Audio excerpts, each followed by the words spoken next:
Сәлем қыздар, бүгін қазақ халқымыздың ұлттық тағамдарының бірі қазы жасау рецептімен бөлісемін. Әр өңірде әртүрлі жасағандықтан біз сүйексіз, яғни қабырғасыз жасалған түрін ұнатамыз.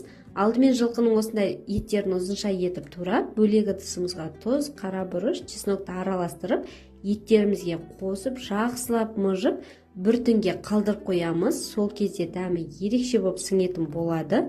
Оға дейін ішектерімізді жақсылап жуып, екі жағында бірдей аударып, және тұзды суға 1-2 сағатқа салып қойсаңыздар, иісінің бәрі кетіп қалады. Және осы дайын болған ішектеріміздің майлы бөлігі ішіне қарауы тиіс.